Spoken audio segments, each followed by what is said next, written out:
Hey, what's going on, YouTubers? Today is I lost track of the date. It's the 14th of January, 2014. As I look on my G-Shock watch here. Anyways, I was about to clip some. Yesterday, I went to go clip some uh, coupons. I get these always in the all the time in the mail. They come a lot. I get more of these ads from the mail than I do actually regular mail. Anyways, so I was going to go through and cut these, but every time I went to go cut one, it would say, you get the sale rate with a card. A card. I'm thinking, So you get a card basically when you go to like Kmart or Walgreens or CVS or one of those places, and they give you the card. And without the card, you don't get the sale price from like Kroger or one of those shopping supermarkets. So it behooves you to go ahead and go get one of those cards, because if you don't, then you're going to be out. You're going to be stuck. You're not going to be able to get one of those deals. You're not going to be able to get the percentage off. And actually, having the cards free, and then they give you like points for every however much you spend, and it's not a lot, but eventually it'll add up to a lot. I'm sure a lot of people shop at those stores continually just to get the points, probably. So we got more ads, fast food ads for like Checkers and stuff like that, and I don't need any of those ads really. Here's some more ads with a card. It's hard to find actual, with a card. It's actually, right now, it's not worth going and finding a, and cutting coupons, because it's very hard to find coupons that are actually good, because everybody wants you to have one of those cards that you swipe down for their place. Anyways, so enough with that. If you did not know, and if you've been paying attention, the Wahlbergs, remember Mark Wahlberg, the guy who's in Transformers 4 movie? Well, him and his brother owns a burger chain, and now they're kind of getting in. Mark Wahlberg and his brother, I forget what his brother's name is, but anyways, they're having a reality show that's going to be called The Wahlbergs, and it's going to be all about the burger joint and the burger chain, and everything is going to be following them along, how they work together trying to make burgers and sell the burgers and have the burger business. It's not going to be a big thing, because they're not going to be able to take over McDonald's or Burger King or Arby's or something like that. But it'll be hey, let's go to the Wahlburgers. Yeah, it kind of sounds interesting. Would you like to have a Wahlburger in your neighborhood? Put your comments in the comment section below. Let's hear about that. Would you eat at a Wahlburgers if they had really good burgers versus a Burger King? I would. Hey, what are you eating for dinner tonight, Wahlberg? Yeah. Anyways, the other show that's going to be really interesting that's coming out is Thrift Hunters. There's a lot of people these days, since that one Macklemore song "Thrift Shop" that came out. There's going to be a lot of people there've been a lot of people shopping at these thrift shops. In thrift shops, you used to be able to get a bargain, but now, they're raising the prices. They know people are shopping there, and they're able to get more money for their thrift items. That's right. And so they're going to be having now thrift hunters, people that actually go to thrift shops, buy things on what they believe is a bargain deal, and then resell them to make money on them. Where can you, and I'm going to be watching this, because this is something that you can do. You buy an item at a thrift store, turn around, sell it on eBay, or sell it somewhere else in another thrift store for even more money and mark it up. I think that's an interesting thing, and I've seen somebody do that at a local. We have a place here in Ferndale, Michigan, that's called the Rust Belt, and there's a person who has like a thrift hunting a booth almost. I wonder if she could sue Annie for having thrift hunters. Probably not. Anyways,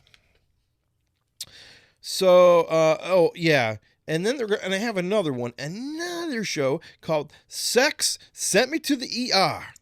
It's going to be interesting. All these people who have done wild and crazy things, and then they had wild and crazy sex, and it sent them right to the emergency room. That's going to be an interesting show. So, yeah. These reality shows are popping up all over the place, and they're going to have a lot of stuff to... they're going to have a lot of different shows, and they're going to be interesting. Talking about interesting things, is I found out that AOL sold Winamp and Shoutcast, which was online streaming. It was like a radio channel. So people on Winamp and Shoutcast, if you don't know what they are instead of streaming music where you get to choose your musical songs and it streams to you, Winamp and Shoutcast, Winamp was used for playing MP3s primarily. And Shoutcast were channels that had like DJs, and they had DJs on at specific times of the day, and they would have like a TV channel, it would be like TV. It would be a radio channel, and they would have channels and DJs and stuff like that at certain period of times, and you could broadcast to the world using Shoutcast on what they would call web radio stations. Anyways, so it kind of went all to the side when Sirius and XM radio came along. And then what happened was that nobody was listening to these stations anymore. And I think that Winamp and Shoutcast kind of died out because of iTunes and other places you can listen to your music online, and even by demand by what are these other ones like Spotify, and now iTunes has it now, and these other on-demand services that you don't have. If Winamp usually didn't have that, what they did was they were utilizing your own music library to play your music back on, and it kind of would give you a really cool graphical interface that you could use, and it had all sorts of built-in these plugins you could download, and it would look really cool on your computer. But yeah, so it's been I guess they got bought out. That piece of it got bought from AOL. And, AOL is not what it used to be. Nobody dials into AOL to get their, they don't sign up and use AOL like that. It's more like a mail service that has kind of gone to the wayside. And a lot of people still use the AOL mail, but that's about it. AOL is not a paid service like it used to be. And I guess that's why they're selling it off. Make some money, And talking about companies that are selling off, today in the news, Jim Beam was acquired by a Japanese company. Think about Jim Beam. What is NASCAR going to do? That they own a Japanese company being a sponsor of an American NASCAR? Oh no! Yeah, right. Mm-hmm. So I don't know how that's going to go by, but that's going to be cool. Your driver's going to be driving a Toyota. Sorry about the ripping of the sheet music. The music there. I just wanted to do that. Just think, your driver is going to be driving a Toyota, and it's going to be sponsored by a Japanese alcohol maker called Jim Beam. That's what I have to say about that. That'd be kind of cool. So, that's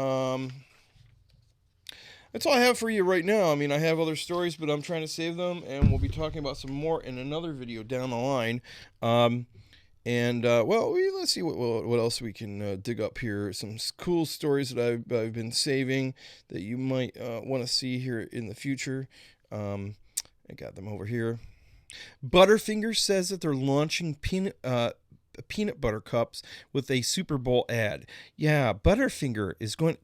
I love Butterfinger. That's a great chocolate bar. And Butterfinger is going to be launching these big, instead of having a Reese's peanut butter cups, you can get a Butterfinger cup. The peanut butter and Butterfinger. You remember they used to dip your chocolate into peanut butter, and that's what they come up with, like Twix and oh, how many people can they reach like that? I'm sure somebody out there is yelling, "Oh man, more chocolate! You're trying to kill us all off!" Anyways, so let's see here. what's this all about? A photographer that puts selfies to shame. Oh yeah, yeah. Another guy in his photos that look really cool. That's kind of a neat thing. They're talking about. Oh man, this is unbelievable. This woman, who is in this 65-year-old South Korean woman, who had her knees were ailing her and having a lot of joint problems, and so she wasn't using regular medications to take care of that, her inflammations and stuff like that. She was using acupuncture, and they were kept on keeping the acupuncture needles. I don't know how long they are, but they keep them in her body, and so they took these pictures, and they have these X-rays, and they show up, and she has hundreds of these gold acupuncture needles in her body, in her skin. Oh, that's not just gross. That's like toxic to your body, and a huge problem in my opinion. Who would do that? Leave these gold needles because supposedly they help your inflammation out once we leave them in there. Yeah, it's kind of like those people that wear those metallic bracelets that say it's supposed to be helping out with your blood circulation and all sorts of other things because they're magnets. I don't know, man. I don't ever think about if that's really true or not. But what do you think? I mean, do you think that alternative I have to say some alternative medicine does work out better than the medication that we have now. But I think there's some of it that really doesn't do any good whatsoever. Put your comments in the comment section below. I want to hear your story about some type of medication that you used that was not the norm, that actually worked, and then one that really didn't work. That'd be interesting to see.